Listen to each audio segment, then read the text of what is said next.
নমস্কার, আমি তনুশ্রী রান্নাঘরে আপনাদের স্বাগত জানাই। আজকে বানাবো ডিমের কোরমা। চলুন দেখা যাক বানাতে কী কী লাগছে। নেব মগজদানা, কাঁচা লঙ্কা, আদা, পেঁয়াজ আর পরিমাণ মতন টক দই। একটা স্মুথ পেস্ট বানিয়ে নেব। আমি 6টা ডিমের পরিমাণ দেখাচ্ছি। আপনারা যদি ডিম বাড়িয়ে নেন তাহলে একটু মশলা বাড়িয়ে কমিয়ে নেবেন। ডিম আগে থেকে আমি ভেজে রেখে দিয়েছি।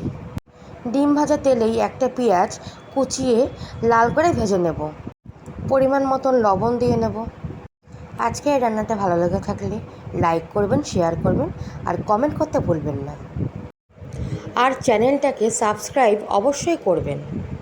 কথা বলতে বলতে দেখুন পেঁয়াজগুলো সম্পূর্ণ ভাজা হয়ে গেছে।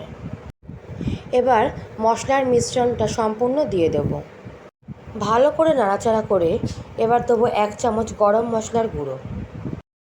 বন্ধুরা, আজকের রেসিপি ডিমের কোরমা যদি আপনাদের ভালো লেগে থাকে বাড়িতে একবার অবশ্যই চেষ্টা করবেন আর আমাকে কমেন্ট করে জানাবেন। মশলাটা আগের থেকে অনেকটাই কষে এসছে।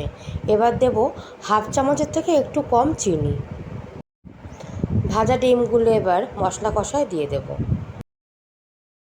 বন্ধুরা, এখনও কিন্তু আরও খানিকটা কষবে। দেখুন বন্ধুরা, তেল ছেড়ে দিয়েছে আর কড়াইয়ের গায়ে লেগে আসছে। এই সময় দেব পরিমাণ মতন জল। একটু ফুটে এলে দেব 1 চামচ কেওড়া জল।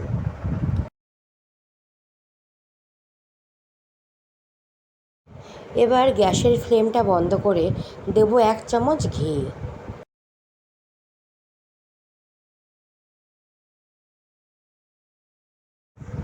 আজকের কোরমা তৈরি হয়ে গেছে।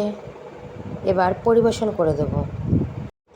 টাটা বন্ধুরা, পরবর্তী একটা রান্নায় দেখা হচ্ছে। আপনারা সুস্থ থাকবেন আর ভালো থাকবেন।